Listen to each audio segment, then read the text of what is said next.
Oh shit! Hold on. Okay, and so it is live. At the same time, at the same time, it's Good live. start. It is live. It's definitely live, but it also just gave me a warning. I just want to check something. But hello, yes, and welcome. And today Thank I you. have Anvil, Iron Age Media, Richard from Iron Age Media, who is Mr. Iron Age Media. Yes, And yes. Richard, yes, why don't you introduce yourself? And I'm just going to check something on here, make sure everything's okay. All right. So my name's Richard. I run IronAge.media. I've been involved in a bunch of different things over the past year or so. The biggest of which is Anvil magazine, and that is a collection of indie art, comics, and short fiction, which you can find at anvilmagazine.com. And if you're curious about any of the other, uh, you know, topics that we cover or self-promotional articles that we've put out, you can check out ironage.media. Every week there's also like image prompts that people can write short fiction submissions to, and at the end of every month we do a vote, and one of those is coming up very very soon. So Sorry, a vote for who? Like who's the favorite or oh whatever? yeah, so everybody just it's kind of an open free for all, and people who are looking to support up and coming authors, or just kind of want to burn a little bit of time seeing what's out there. um, there's collections. You can kind of see what image you might be interested in, and then go take a gander at what stories people have written for it, and then you can vote on the favorites, and the most popular ones get featured on the website every week, or And not how every long? week, How but long? some weeks. How, how long have you been doing this business? Let's see. I guess I launched the website in August of 2022, so just over a year now. Um, and then Anvil launched the first crowdfunding campaign launched in March of this year, and then that was issue number one. Issue number two just delivered in early October, and we're about to start the pre-order campaign for the third issue. So Right, third issue. So that's only the third issue that you've got so far. I actually thought yes, you yeah, had. yeah. You'd been around for a bit longer. Okay, and like so No, I'm the I'm still artists and pretty wet everybody. behind the ears. So yeah, you didn't. You've like you're not. I thought you'd maybe been around for a long time. But how did Well, I, you I I've been Like, kind of what a was the origin story? spectator. Can you tell me? Okay, spectator going. Yeah, yeah. Yeah, I mean, I've been sort of like watching the um, various, what I would call, like little micro cultural uprisings here and there that have occurred ever since. I mean, probably back to what is it, the Hugo Awards and the whole Sad Puppies thing. That's whenever I first sort of began paying attention to some of the um, the dissatisfaction on the creator side, with What was that one again? the Remind me what that was about. I don't. It's that familiar, was but I kind can't of remember. it was more Bane books focused, and like Larry Correia and a number of other authors uh, were being removed from the or being excluded from consideration for the Hugo Awards because of their politics. And uh, there was some comment, made about them being like, just a bunch of sad puppies or something to that effect. And so they went together and they organized a voting campaign, because theoretically, it's an open vote. There's nothing wrong with that. And Yep. the other side was doing it, and they did that, and a bunch of people got real hot under the collar and whatnot. So, Jesus Christ.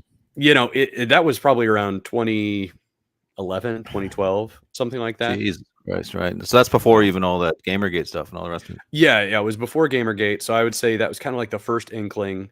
And I know that there's a lot of different opinions about the that particular group of people and everything else. There's always, dissent. I don't even one know. way or I the don't other. know. They're probably not that extreme or anything, are they? I Yeah, mean, there's exactly. probably That's exactly yeah. it. They're like they're very much. I would say most of them are pretty much like Bill Clinton. politics. You know, so Really? it's Okay. yeah, Bill Clinton. yeah. Okay. Yeah, roughly, I would say maybe a little bit more pro-gun than Bill Clinton, but Right. you know, there was like no dissent tolerated, right? And then What you the had hell? Gamergate, and I was very interested in what was going on there, and especially how it evolved from, like there's one person doing something highly unethical, and nobody's willing to call it out to, you know, this gigantic, we need to reform the gamers type sentiment, and then Comicsgate and everything else. It Mm. to me, there's a lot of people who want to put a name on the Iron Age and want to kind of box it into a certain thing, or even claim that, like, oh well, just the Iron Age just started. In my opinion, the Iron Age is sort of like a acknowledgement of things that have already been going on. Yep. I would lump a lot of people in to the Iron Age that don't necessarily identify that way, not because I'm trying to, like, get the, gather names or something, but just because, in my opinion, the uh, the moniker is more about an attitude and a way of doing things, and people have been doing that, well before the term was out there. Well, who came up with the term? Was it the Iron Fist guy? Or someone said, I don't know. Razor Fist is the Razor one Fist. who Sorry, Iron Fist. That's a popularized good the name. term. Yeah, Oh, we did. I Okay. think I Okay. think that Peter Samedi over at Alterna Comics was the first person to have used the term in the context of comics, and he said something earlier in that year that basically kind of a very similar sentiment of, we're going back to an Iron Age. People are gonna have to start all over in a lot of ways, Just to avoid the politics stuff, more or less. Well, Is it? Or I think some of it's avoiding the politics. Some of it, I think, is a degradation of skills and resources, and Right. even, like, to me, the business system of it. So, like, to me, everything is kind of breaking down, and you can, um, and I mean, I won't argue with anybody who wants to point fingers at politics for being the driving reason for that.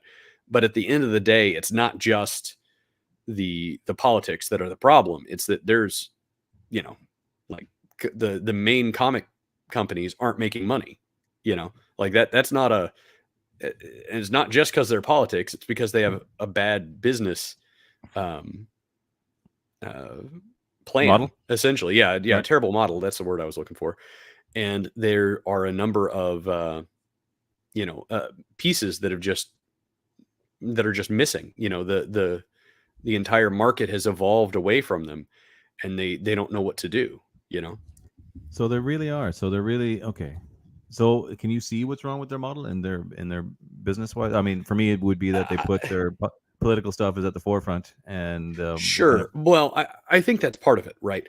But I Mhm. also think that um, I think that there's always been some, well, not always, but there has been a degree of propaganda for a long time in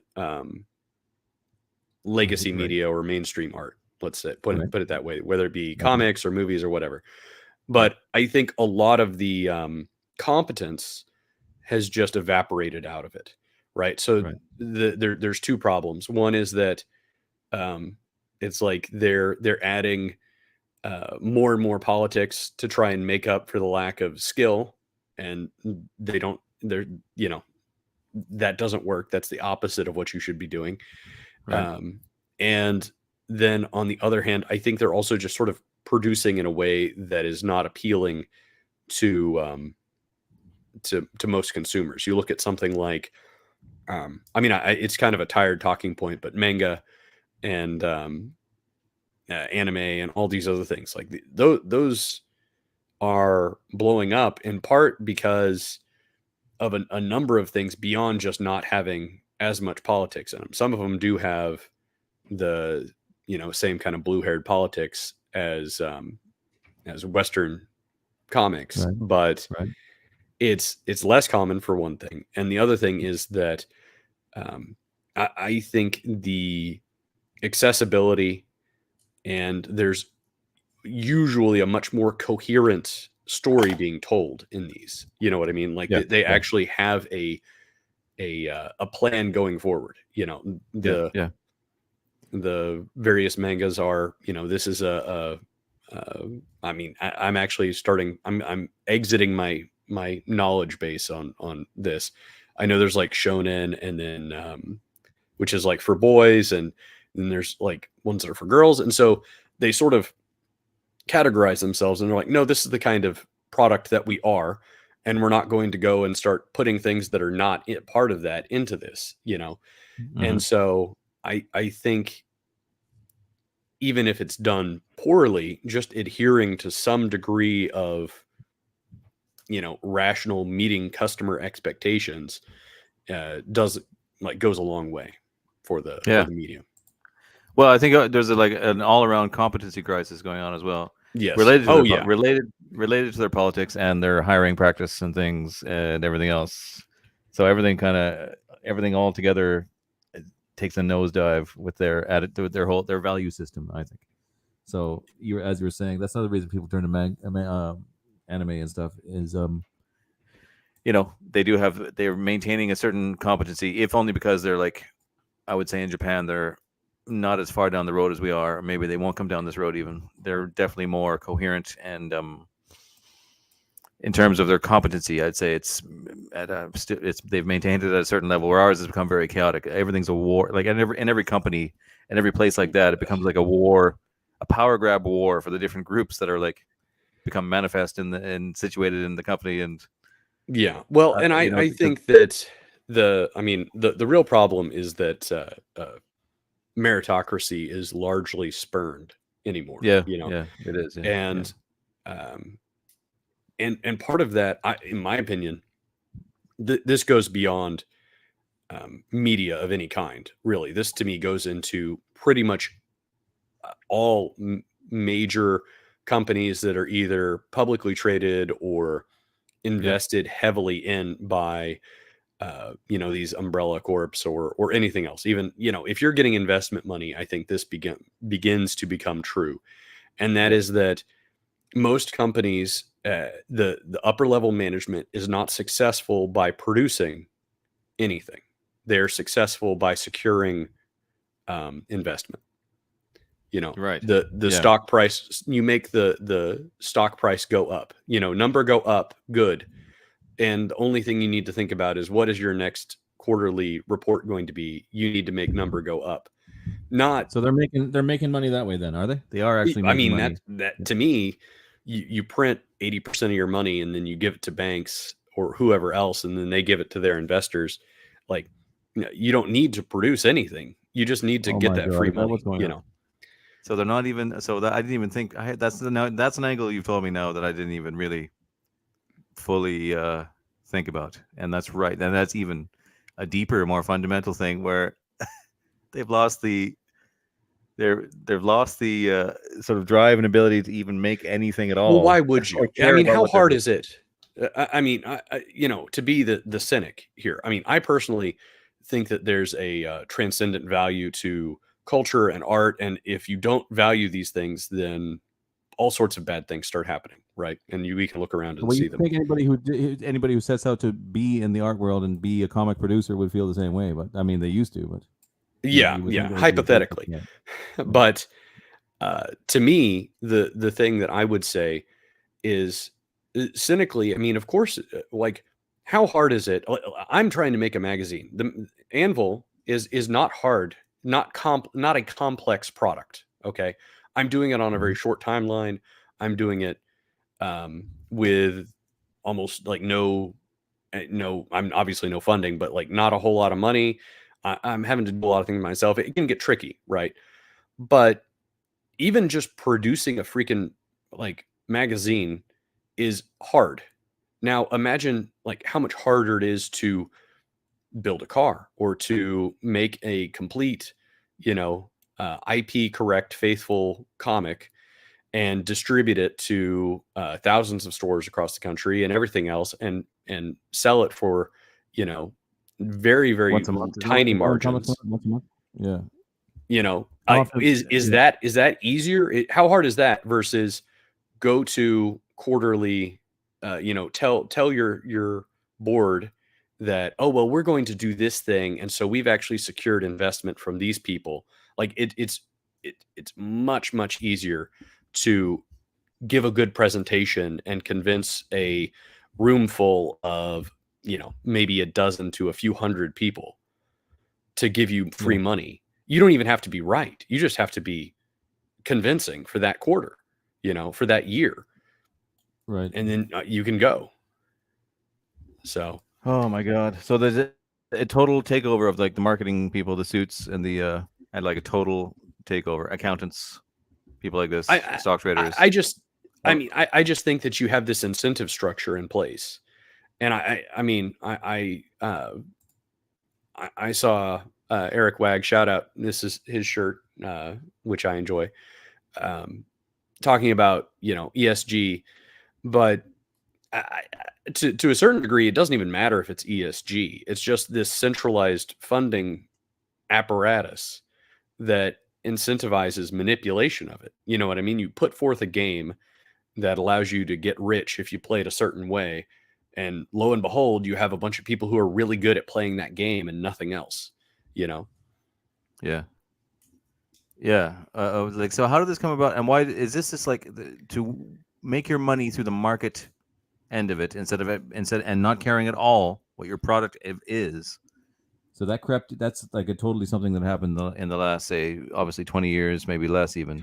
What was different before that was they were not able to do that? Was it simply people would not even have dreamt of doing it, or was there something in place law-wise or otherwise that prevented that previously? Well, I think it always happens. I don't think this is like a unique time in history.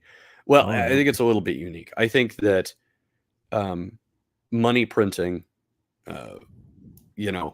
has allowed that to be a much easier thing to occur, right? If you have no real public ledger or no hard, limit on the money that you have, and it's all just printing and private ledgers, then it's a lot easier to get fuzzy with your math.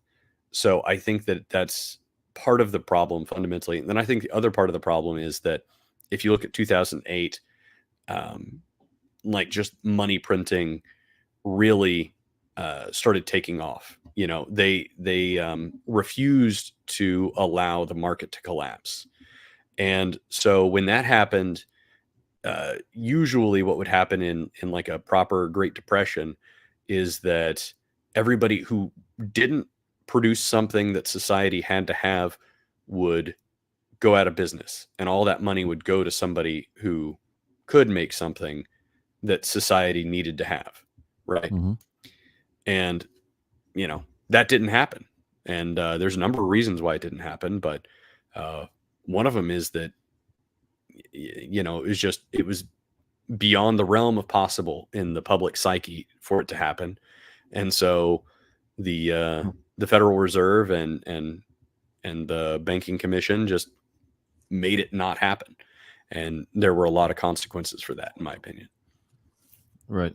Well, that's interesting. Eric Wag says, and no ESGs for the Iron Age. No. Unfortunately, I did send BlackRock an email, and I told him that for a cool maybe $5 I'd dye my hair blue and I'd toe the line. But so far they haven't gotten back to me. Right. So you decided anyways to take it upon yourself to do something like I did and like others have, to try and start from the ground up, as you were saying. Someone else was saying that before, back with the puppies business, that like you basically have to start over. Mm-hmm.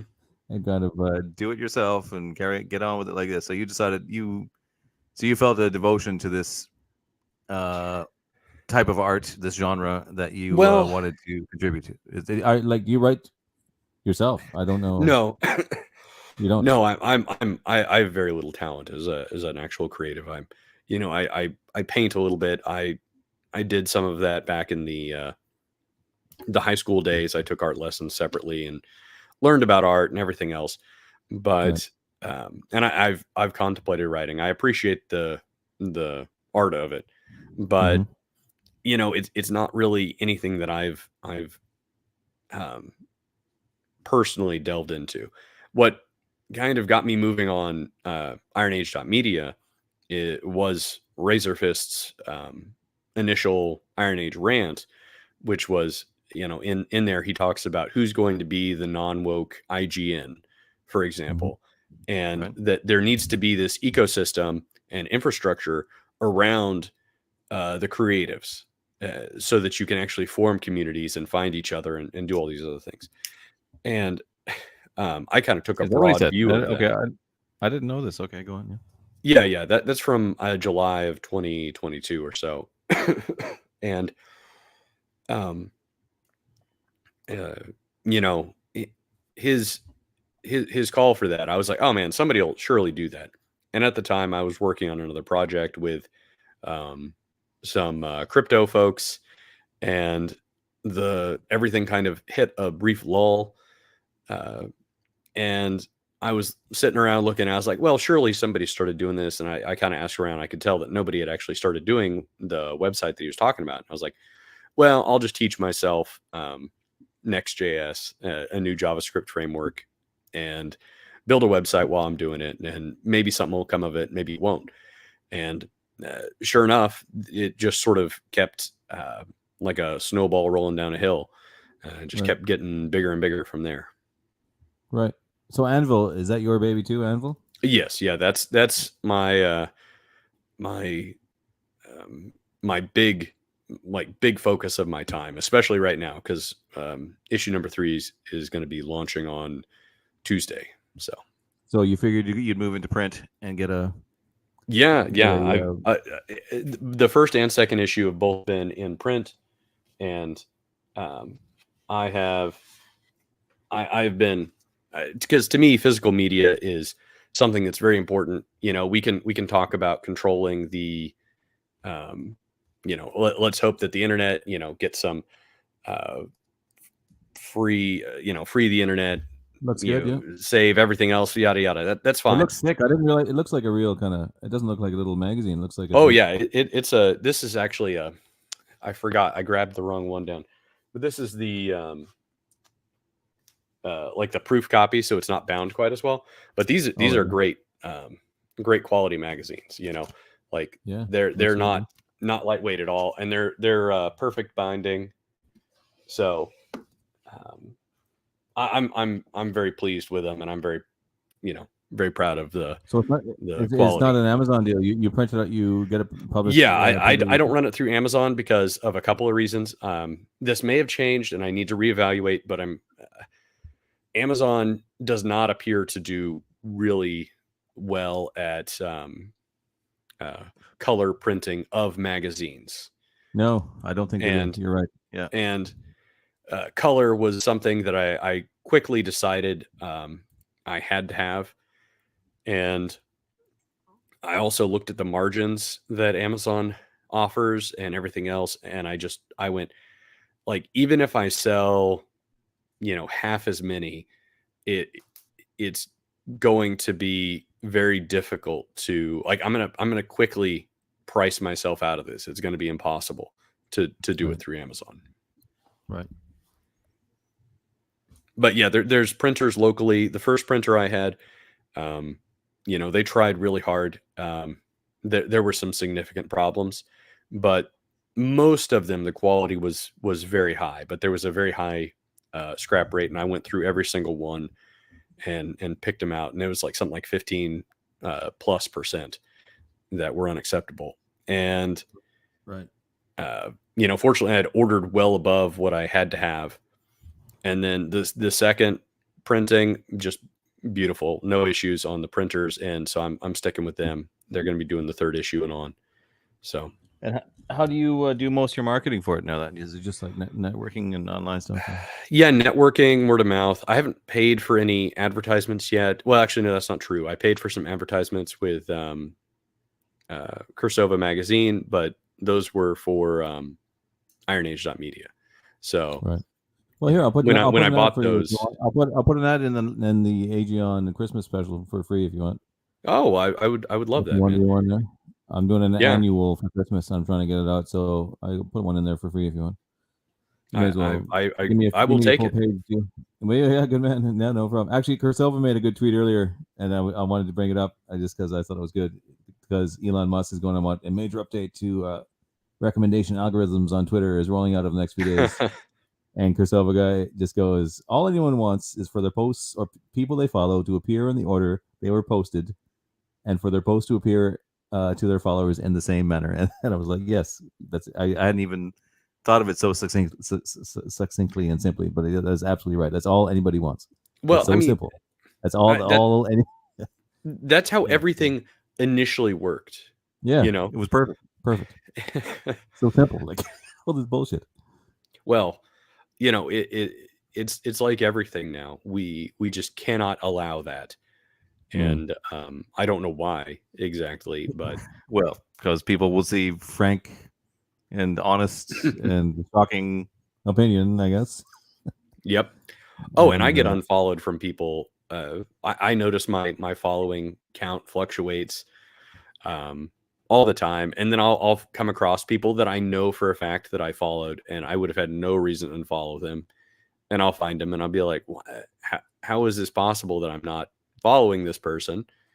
You yeah, I know? wonder about that too. I wonder if it makes me unfollow sometimes or Oh, makes someone follow me. there is no doubt in my mind that Really? Okay. there's some kind of algorithmic screwiness, and it's not just with we know for sure that it's a thing that happens with YouTube, but Okay. I fairly certain it happens with Twitter as well, because So they're learning I something. personally have seen myself get unfollowed from. It's usually not big accounts. Usually it's smaller accounts that it seems Right. like they just blip off my Yeah. radar, and then I don't notice it until later. Well, even people in your Iron Age scene, which I sort of stumbled upon, and it seemed Mhm. like sort of like something I should be maybe associated with. But even then, there's a few that would be like I followed initially, but then they stopped following me, and I guess because everybody's at their own level of. I do a lot of sort of political posting, so I can see people getting annoyed by that, and I don't blame anybody if they unfollow me, but that's fine.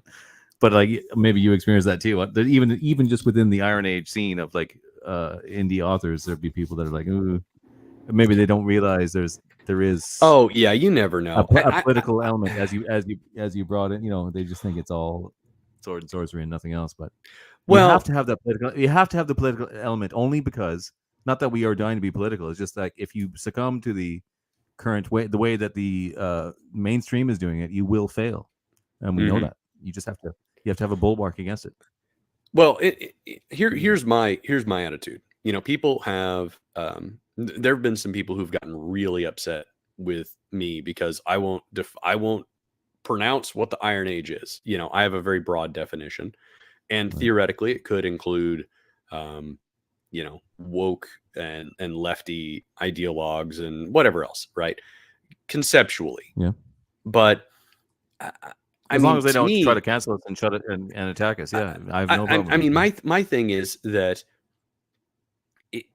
I am not really concerned about political purity tests, because the people that I am concerned about keeping out for political reasons, are already going to purity test themselves or be purity tested by their own allies.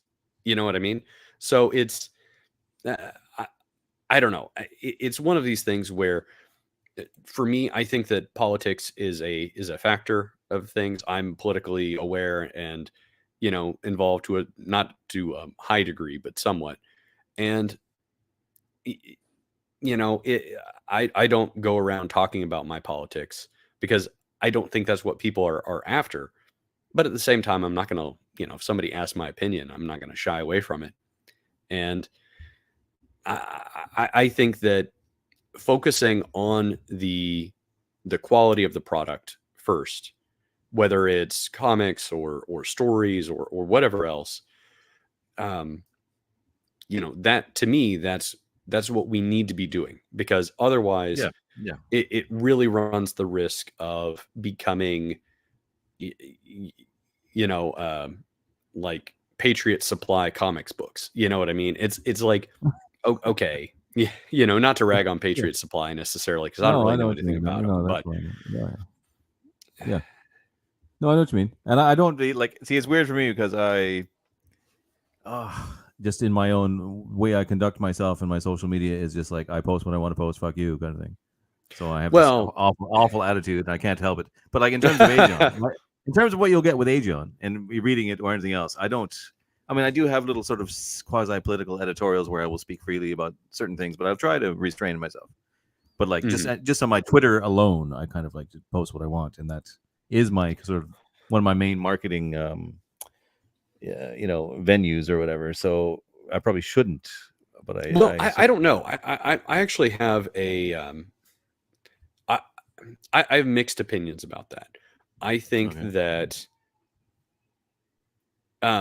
if you're good at that, you know what I mean? If you're good Mhm. at that, then if it works for you, it works, kind of. You know what I'm saying?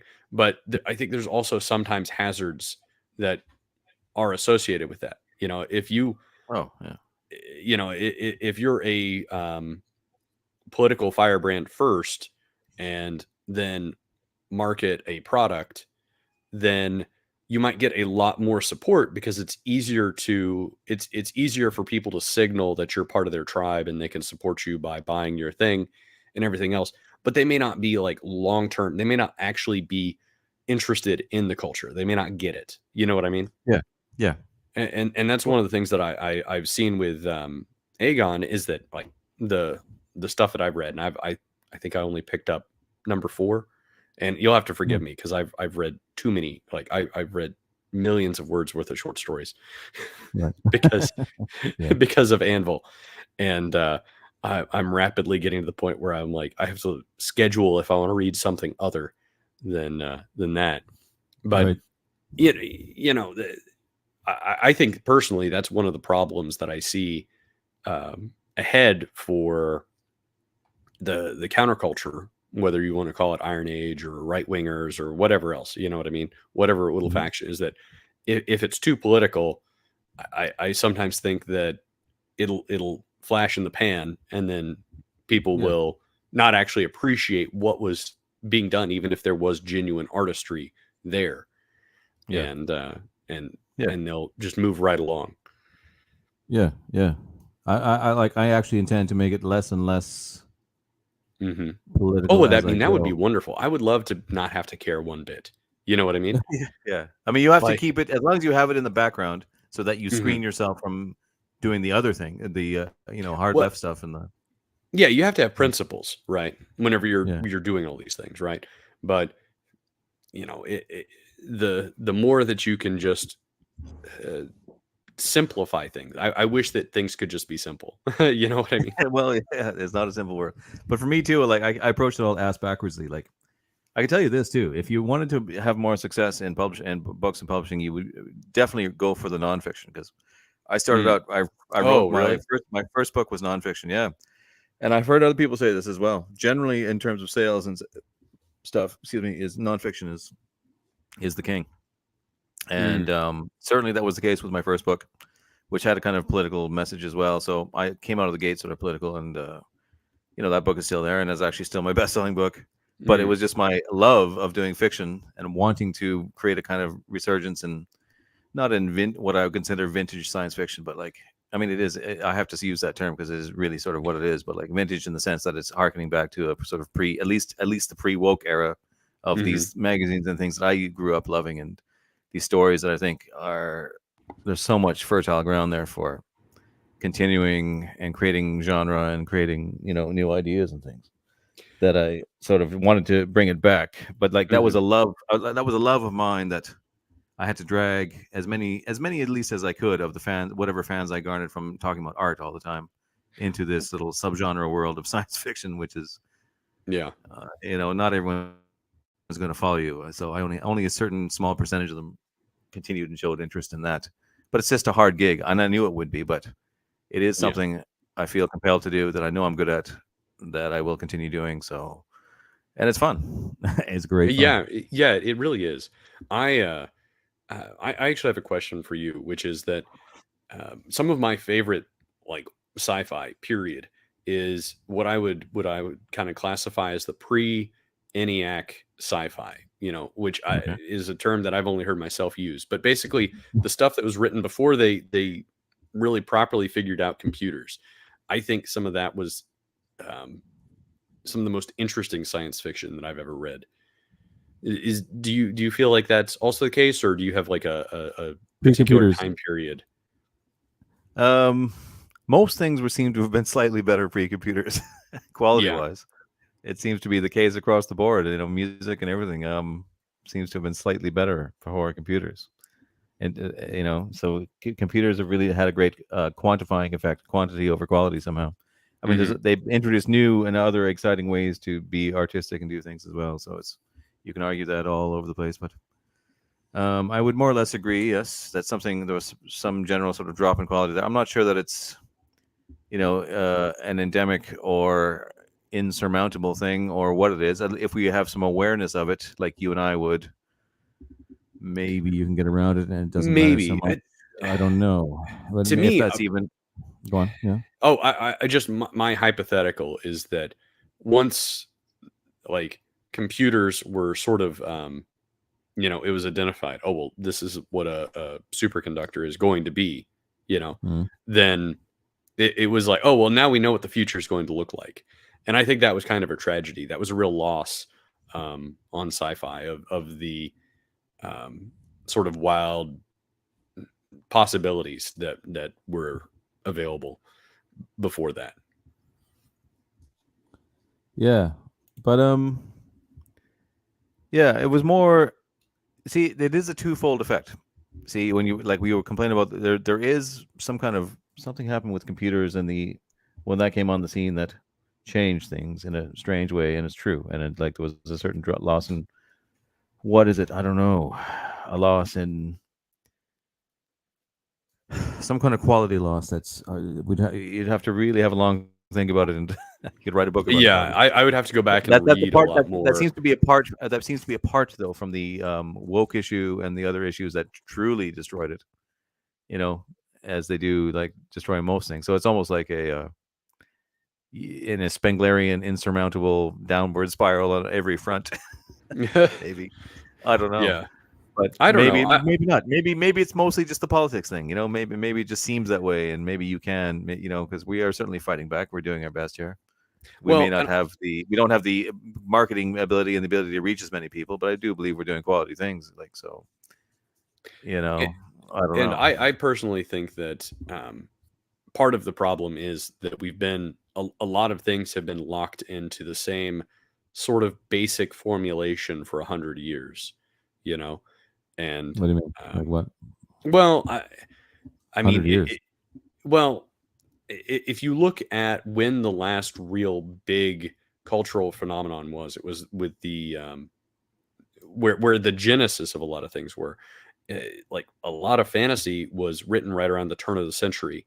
Whether you have Rudyard Kipling and I know that Right. there's various folks who are very big fans of like Lord Dunsany, and then you Yeah. have Yeah. C.S. Lewis and um, uh, Yeah. Yeah.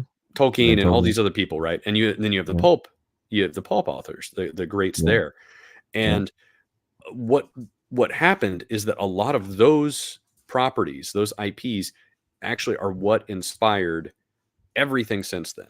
You know what I mean? Or a derivative of those. Obviously one person inspired another, and maybe you could trace Right. it back to the beginning of time. But uh, to me, it seems like there's a lot of very uh, uh, like straight line comparisons from like you go Scarlet Pimpernel to Um, I think Shadow comes before Zorro, but Zorro and the Shadow, and then Doc Batman, and Savage. then Doc Savage was a big oh yeah, original kind of.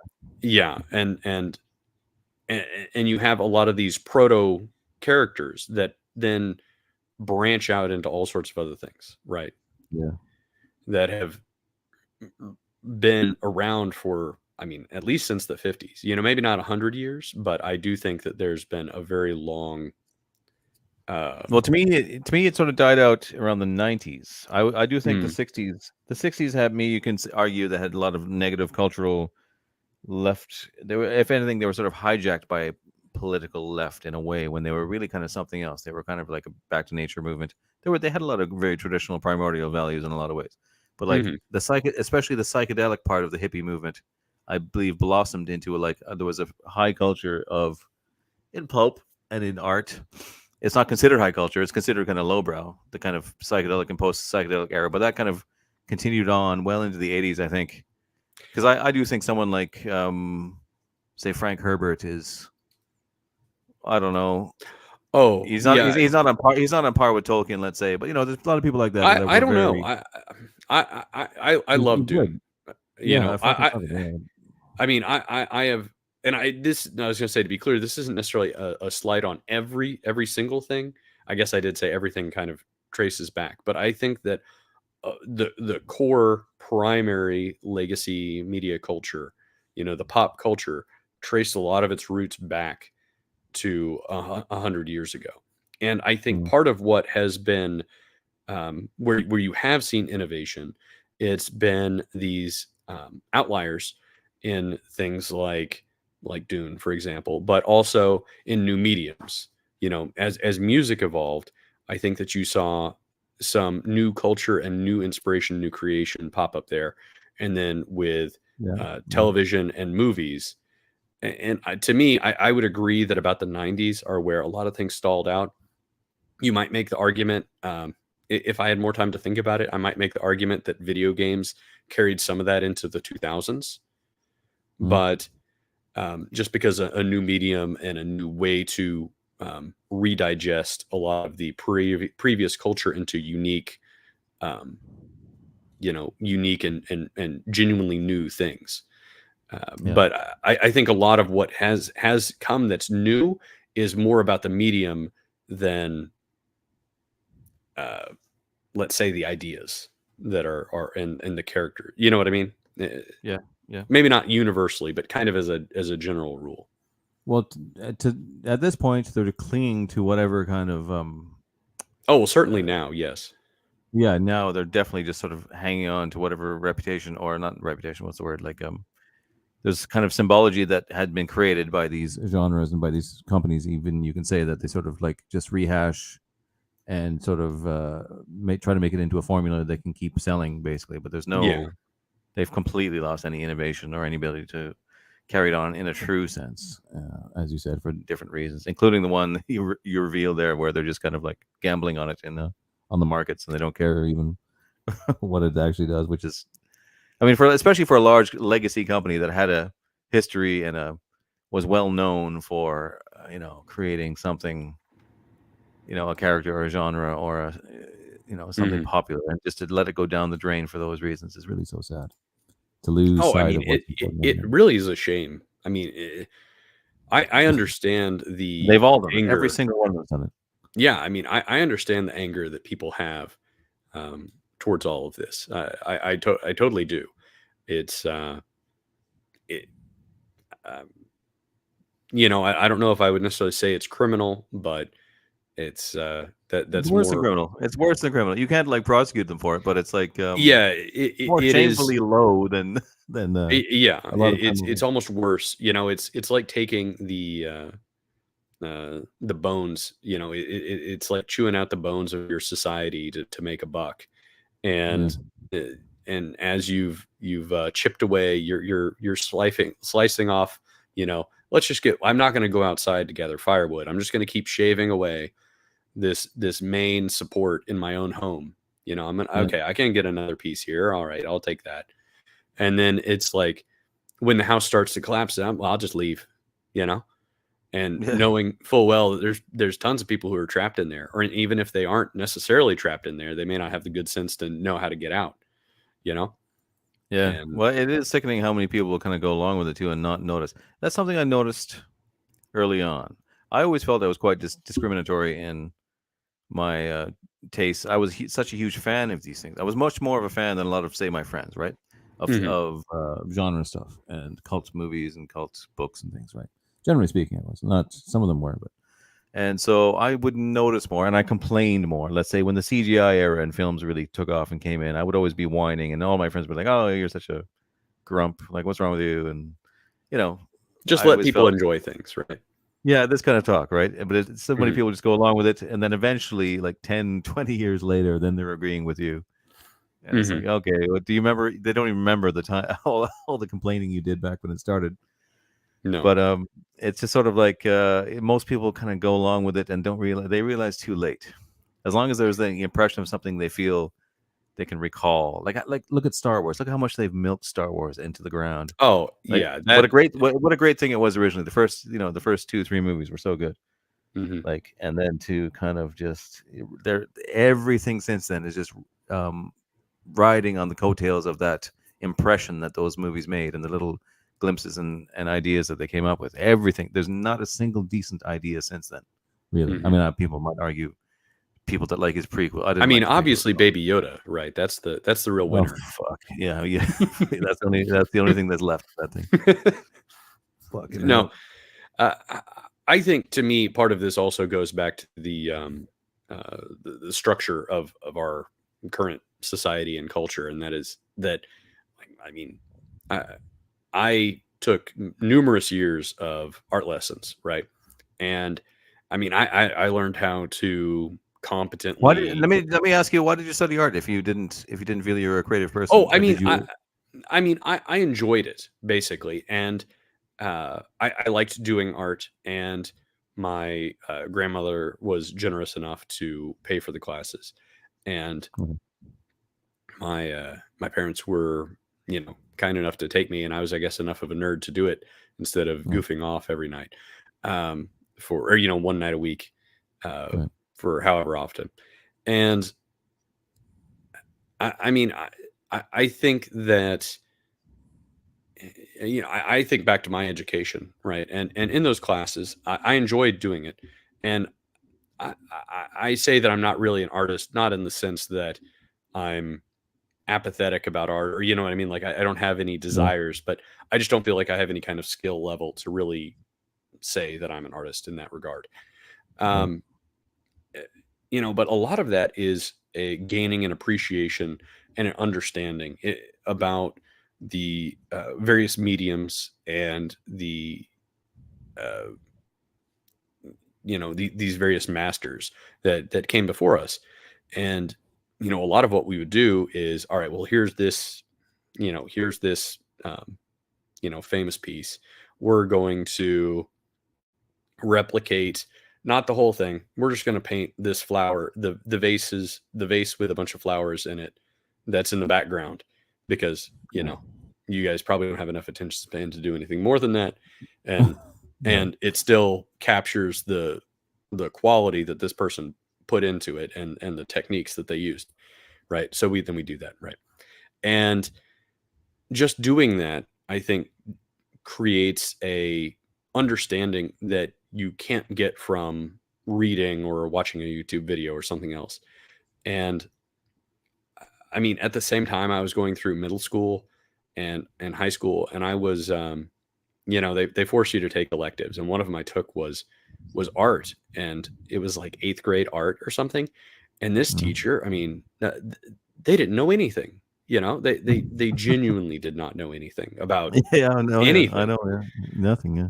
And she was the art teacher because she was so brainless that was where she would do the least amount of damage. Right. And You'd probably it love wa- my nonfiction, my nonfiction book on art. You'd love it. oh, Have you had I'll have time to to read check it out. I'll have to check it out. But anyway, yeah. No, uh, I know what you mean though, yeah. I know what you mean. it's our entire education system has done a criminal disservice to everyone. Whether, I mean, people are talking about politics and the fact that nobody teaches civics anymore. Oh, I wonder why. Um, Mm. and everything else. Oh no, they're talking about the genderbred man, or whatever Oh horrifying god. What's that? I creation don't they even know what have. gender bread. It's you well, just don't know. Just don't know. Yeah, That's yeah, better yeah, that way. yeah. But uh, beyond that, there's just um, there's an attitude of, oh well, you went to school. You know what you need to know. You know what I mean? Oh, you want to know how to be a doctor? Obviously, you got to go to college. But Yeah. just walking around, obviously, you graduate high school, you're basically competent, and that could not be further from the truth these days. No. You don't know No. anything about culture, you don't know anything about money, you don't know anything about running your own life. There's very few skills that are genuinely imparted.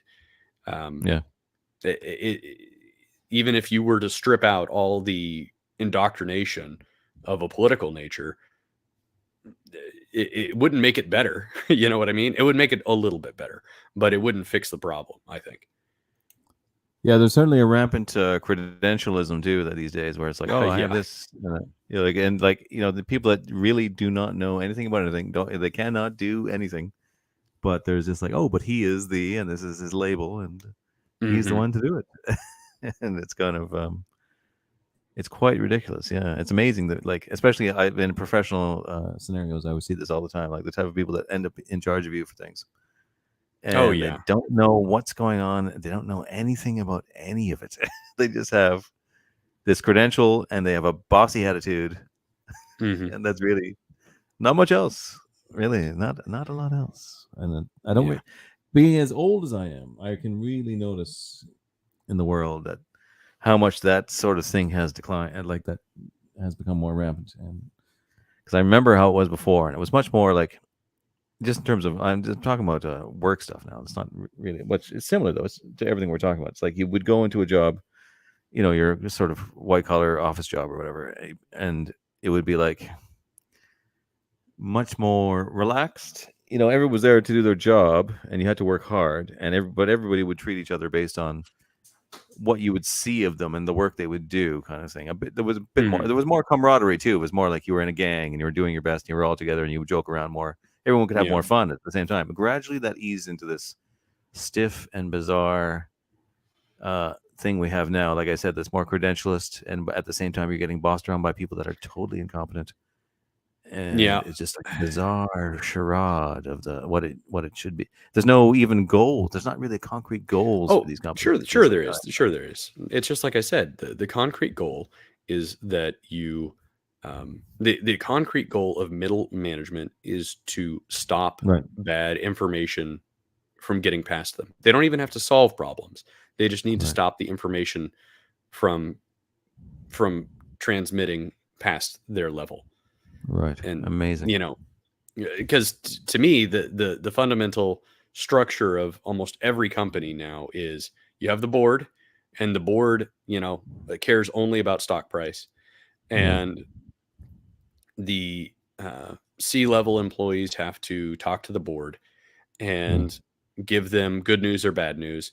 And so then the VP's job is to give the correct, like, good news information to the C level and try to eliminate all bad news.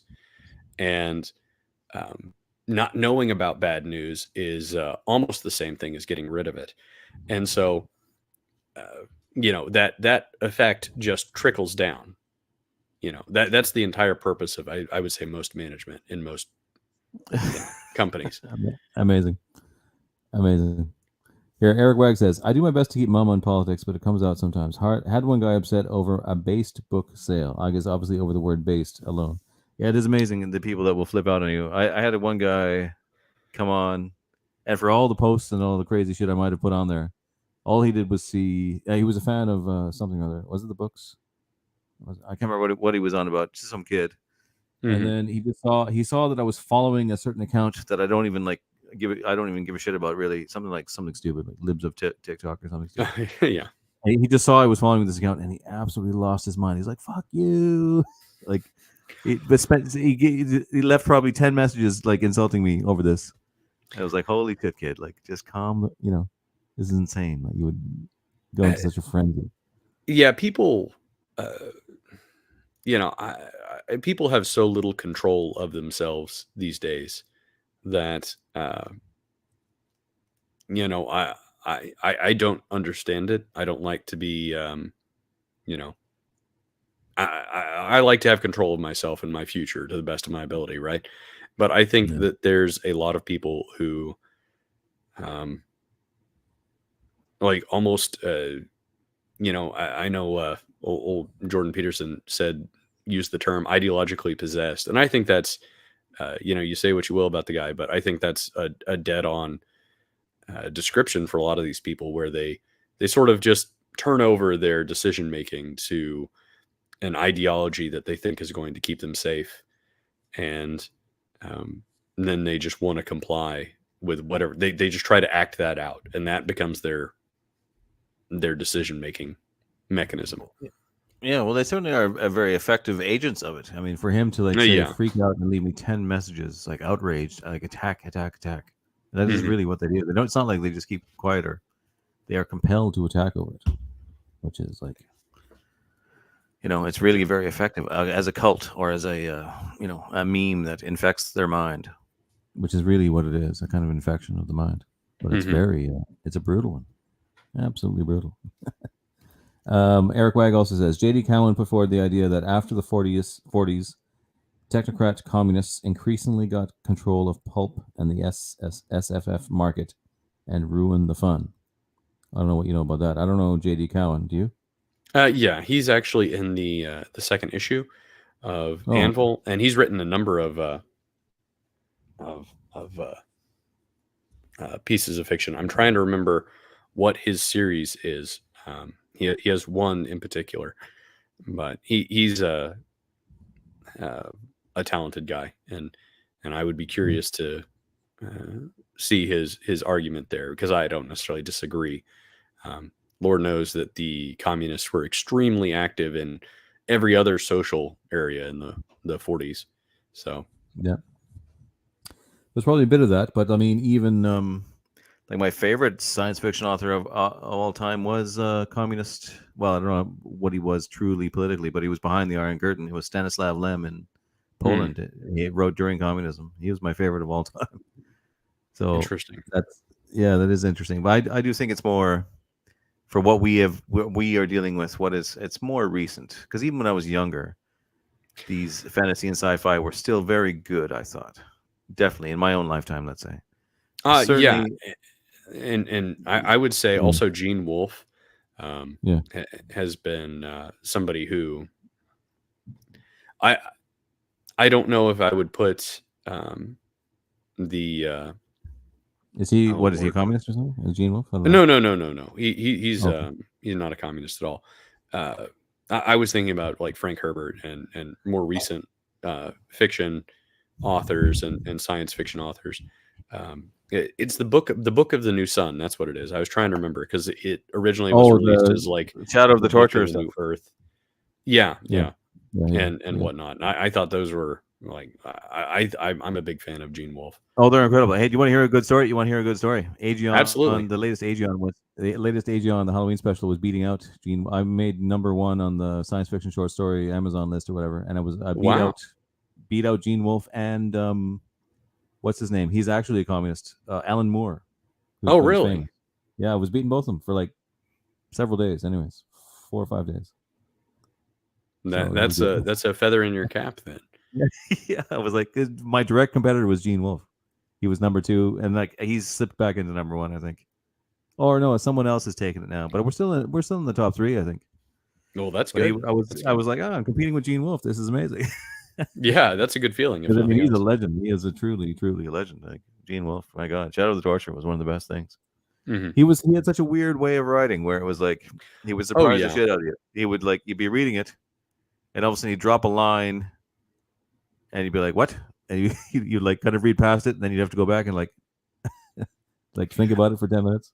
Yeah, he was one of the first ones that the first one that I came across from him, I believe, was Soldier of the Mist, and that one Is had that about the guy that loses his memory every day or whatever? yes, yeah, that's Right. the I believe it's a Roman soldier. It's been like 15 years, Hmm. probably 20 years since I read it, but uh, that was a fantastic story, and I just remember thinking a lot about it because the memory loss was, obviously woven deeply into the story.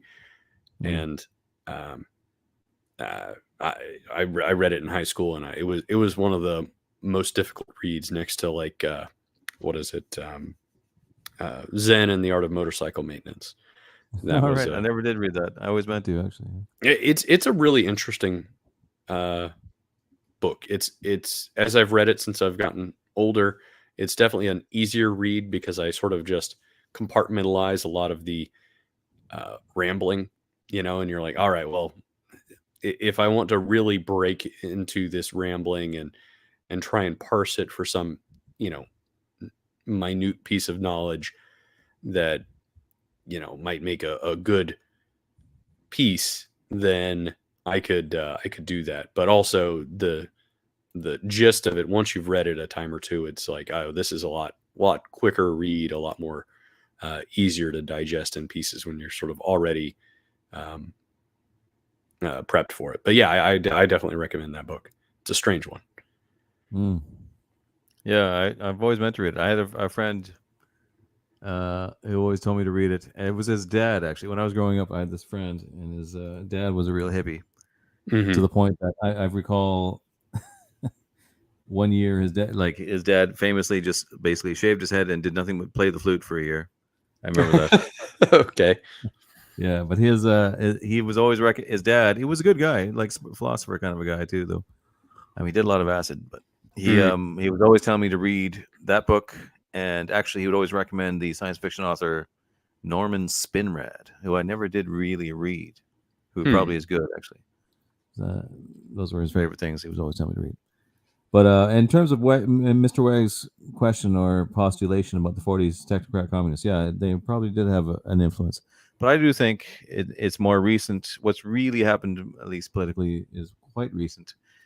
I could say what I think it is, even mostly to do with, but it's really, it'll sound nasty and controversial, but I do want to say it because it's true.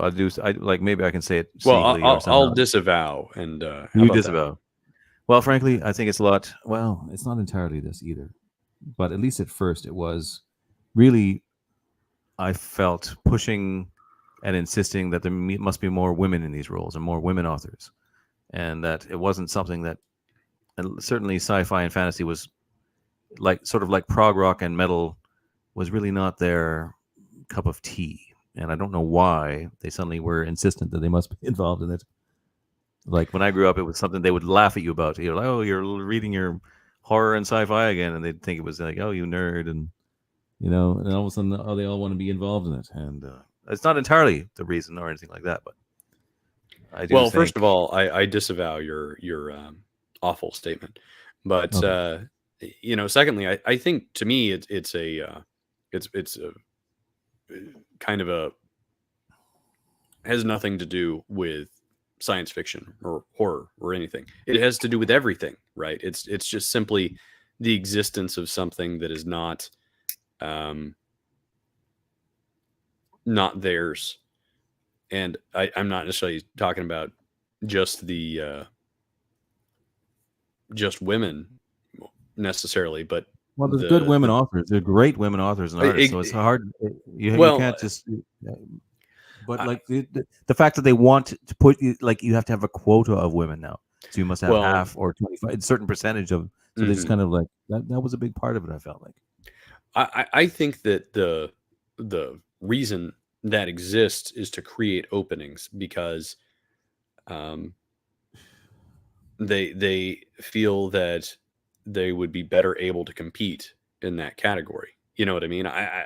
To me, I think a lot of it's just a sort of lizard brain strategy. Like I want in. How can I get the door open? We need more women authors because statistically, women are more likely to be empathetic to our political cause. And I don't know. I mean, there's probably some cases where it's a lot more intentional than that, right? But I think a lot of it is just kind of that lizard brain. How can we get in? Talk about. I feel That's the door. I feel I shouldn't even say it because it's like controversial and stupid, and it's not entirely true. Because when you do have a good woman author and artist, like they'll even be like better than all the men around them and stuff like that. So it's like it's not fair to them. I think, and I mean, I'm an engineer by trade, and I would say that the case with women engineers is that it is to me it has always been very easy to tell the difference between a woman who is a like genuine like engineer. She's an engineer because that's what legitimately interested her. And every one of those has been, I mean, whatever. Not most of them have been at least as good and probably better of an engineer than me. And almost universally, they're certainly farther along. And you can say that's because of hiring and promotion, blah blah blah, right? Whatever.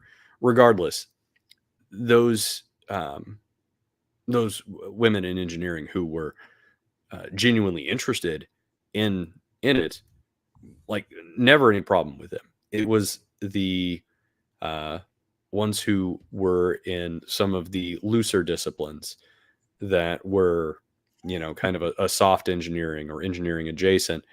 And a lot of those women were there. Either they didn't quite know why they were there. Um, they were just there because they were at least smart enough to be really good at math, and they understood that their earnings and their income was going to be the best in that degree field. You know what I mean? Yeah. Or there were also some that were very much, I would say, there because they had an empowerment uh, angle on things. Right. Yeah. See, a and lot of them and have and that. that's when you start getting into problems, I think, Yeah. because Yeah. like my aunt is a mechanical engineer, and she's a very very very accomplished mechanical engineer, and she was an engineer way before you know there was all of these hiring practice pushes and everything else that you can complain about and so on and so forth. But um, so I it's not like some kind of crazy concept to have extremely talented, highly technical jobs for women or anything. It's just that I think a lot of um, colleges started pushing women into areas that they probably didn't want to be in, and Yeah. there's so much. To me, so many colleges are just out there trying to make a buck, and they only care about things. And a lot of colleges can now um, pan a like an engineering degree. They can finagle that into a 5-year degree instead of a 4-year degree. And all they care about is getting another year of government uh, you know loans. Yeah. So And I just think like there's Undeniably a thing where they you can say like all that is true what we said, but like invariably when you push enough of them into something, it will sort of feminize it as well. Like regardless of all the ones that they're deservedly and talented and everything else. sure. When and the way we do it now, it's sort of everything gets kind of feminine bent to it. Well, and everything And now, part of the problem is that everything now is really made for the lowest common denominator, you know? Mm. And yeah, to me, that's, y- you know, um, when by definition, culturally, masculinity is offensive and a mental illness, like, Yeah, uh, exactly. Yeah. you, We're you know, talking about the Iron Age here. We're talking about like yeah. Conan and things like this. We're talking about really. kind of Well, and that's a return to it. I mean, let's say talk about a female Iron Age author that I'm a fan of, R.H. Snow. I mean, she has a weird Western series, and I started reading it. I was like, I don't know, and man, that thing just goes. is it good? I've been able to Yeah. read the whole thing, but it's really interesting. It is a bizarre blend of all sorts of things. See, that's the thing that's not fair is that when you get what you get, like I complain about women all the time, and then you get one, or you Yeah, get I know, like but it's but rare, that's what I'm but you saying get the is one, you get the good ones that are so good. I They mean, do a better you job would than most probably get a women. kick out of talking to her because she's very much like men should be men and women should be women, Oh, that's good. Yeah, I and would then. Yeah, she I could writes get her on. great male characters and great female characters, Yeah, and that's good. she does such with a wisdom that I think is really impressive, and Mm, uh, everybody uh, like my thing, and I was talking, I was actually interviewing somebody else last night. Um, and I was talking about how with Iron Age, it's escape competition through authenticity is one of the things that one of the Naval Ravikant, he's kind of an angel investor turned philosopher, right? And one of his comments about like the new economy is that you need to escape competition through authenticity. And most people, there are a lot of people who really have no opinions. They just want middle of the road, blah blah blah, everything else. But that's boring. That median whatever is not that interesting. And Right. I think the problem that has happened overwhelmingly, and you could talk about the feminization of things, and that's true, but a lot of it is also just the everything becoming homogenous. Yeah. Look at look at the new Star Wars movies, and then look at the more recent Marvel Universe stories.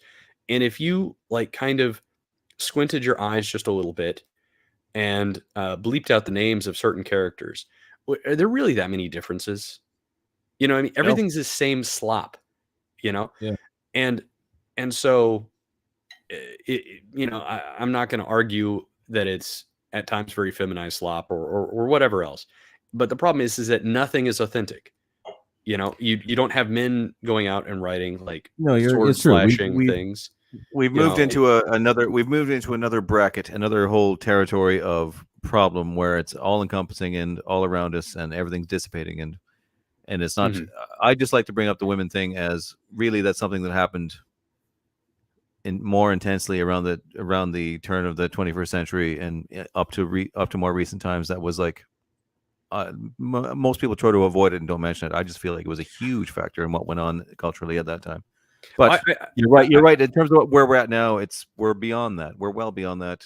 Well, and I think And part of it is also that, kind of like I was saying, you move people into a job or a culture or whatever else that they're not going to be happy in. You know what I mean? Like, let's yeah, say that. I mean, I kind of think that if you took a bunch of dudes and told them that they needed to run the like women's knitting magazine or something like that, you know what I mean? Like, something super feminine, that that sounds so it would sexist. The women's they would knitting actually magazine. like bro out and have like a really good time. Oh, But that'd probably be the Best knitting magazine that was ever made.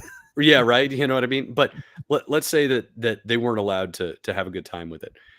Like those guys would be miserable, and they would probably produce garbage to a certain degree. And I Right. think that a lot of the problem that we have are just people who are just freaking miserable doing what they're doing, but they're too Maybe, yeah. stubborn or blind or Well, whatever you've else to seen like just you stop mentioned. doing it. Just go do something else. Well, where do they come up with these? Like, you see the actual storyline. You hear these headlines. Because I can't bring myself to read these. Mostly in the comic. You mentioned comics letter. Like I remember, like so Superman is now bisexual. He's got some kind of boyfriend, right?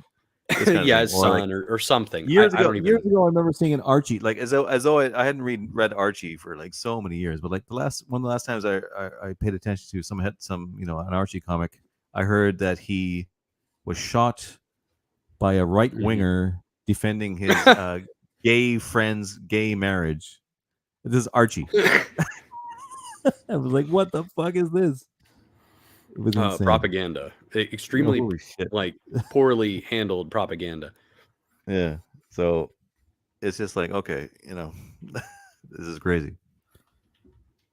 But yeah, but you're right. It's not. I don't know. I have to bring. I mean, I always feel compelled to mention the women thing because everyone avoids Avoids it.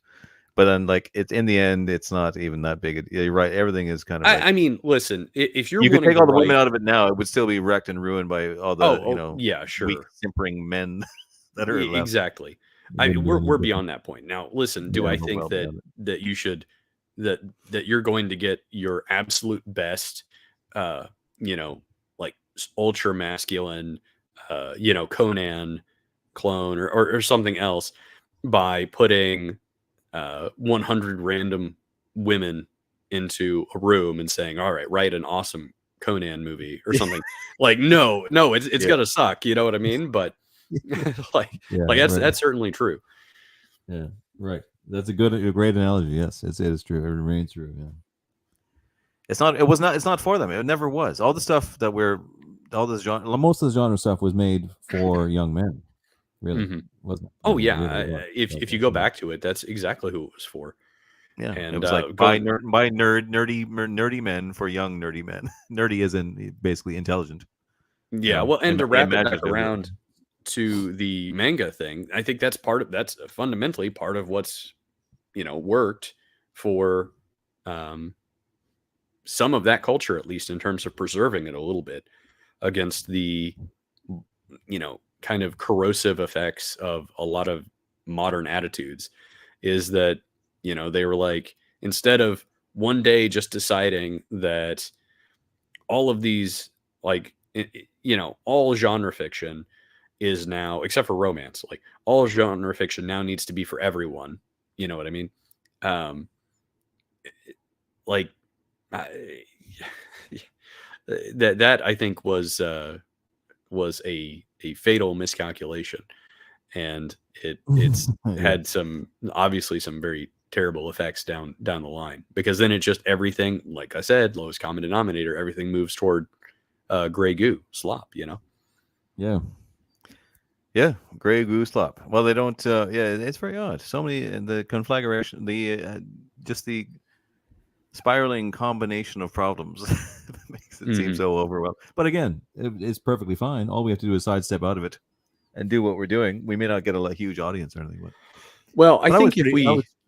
Yeah, go ahead. I think if we keep going, you know what I Yeah, mean? I yeah. think that, to me, one of the big uh, goals is to, I'm, like I said, I'm not shying away from politics, but I'm not going to be like, yeah, I'm certainly never going to say, all right, you got to have these politics to buy my products. You know what I mean? Oh, you can't read Anvil unless you believe X, Y, and Z. You know, um, Mm. and I think that, and part of the purpose of Anvil and the other project that I'm just made public today, which is an EP, music EP, is to What really? provide these on ramps. Yeah, it's actually organized by Jake Calta, who I know you've spoken to before, Oh yeah. What's he? and What is it? it's a 6-track EP from a number of Iron Age musicians, and so this is going to Oh, be kind of a more metal oriented album. But uh, of course, it would be. yeah, How do I yeah. know that? Well, it's kind of on brand. And then we're probably going to try a different genre for the second one, but probably every 6 months is going to be my goal for releasing these EPs. Nice. And it's going to be more of a showcase. And in a lot of ways, like Anvil, my goal with Anvil, of course, first of all, is to provide something that people enjoy, people want to have, and consumer gets their value and feels like they're happy with what they got. But Yeah. the next thing right below that, in my mind, is this is a easy place for consumers to come and uh, get the get on to the Iron Age, get into the indie movement. There's such Yeah. a deluge out there. It's very hard to find people.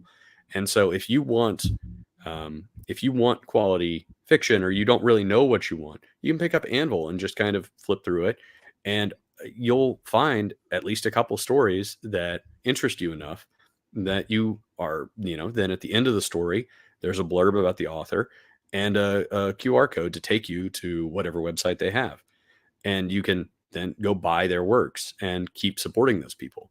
you know and I think we need those on ramps. I think it's critically important that we maintain those on ramps, so that as more people exit the legacy media, um, you know, the decaying corpse of our mainstream media, Of our society.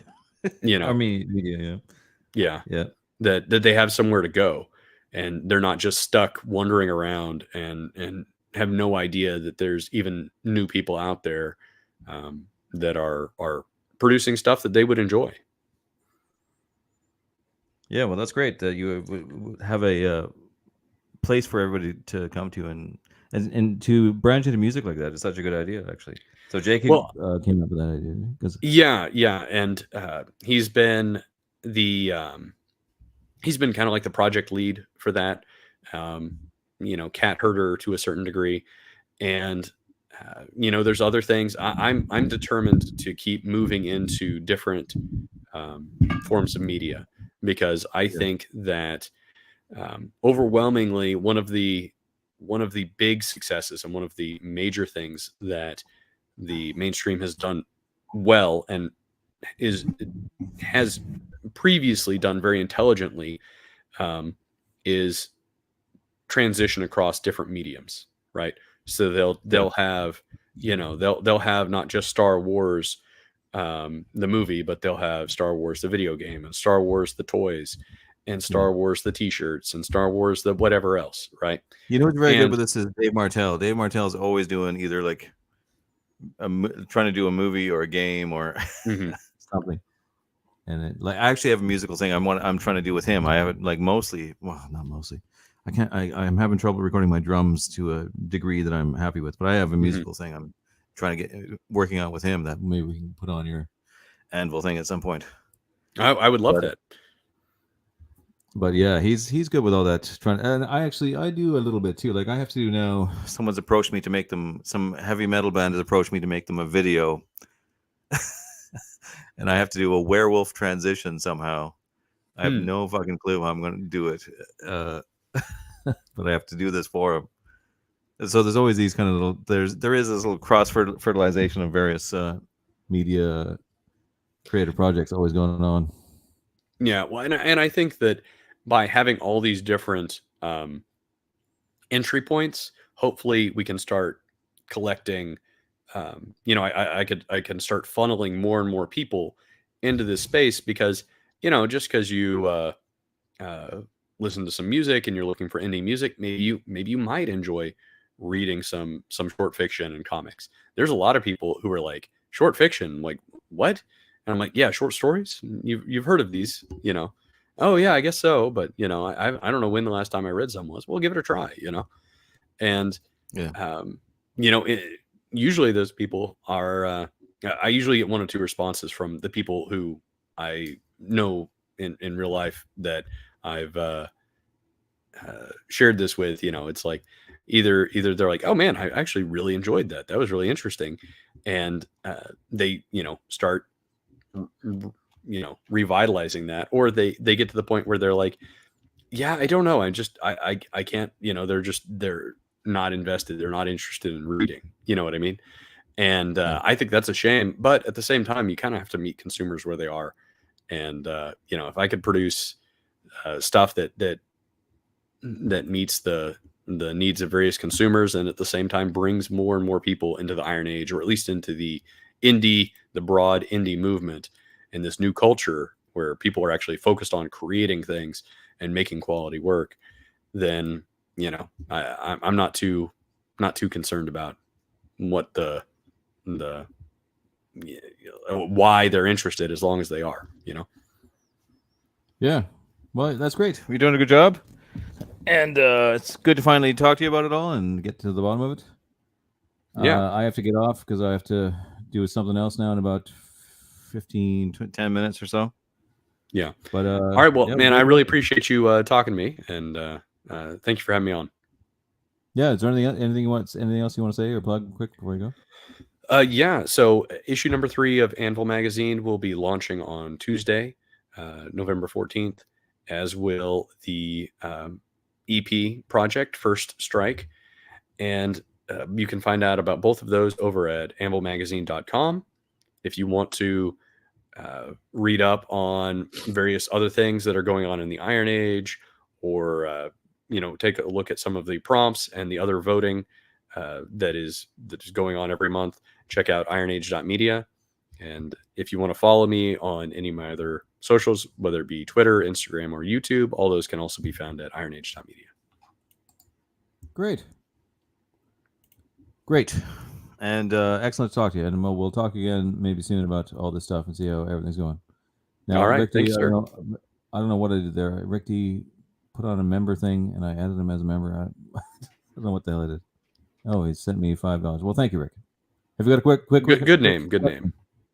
Rick D, yeah. You got a quick question, Rick, of any kind for Mr. Iron Age, Richard here before? Yeah, Rick. Oh, hey, he's got one. The mainstream culture seems to be doing a great job of forcing people to look for alternatives. Yeah. Yes.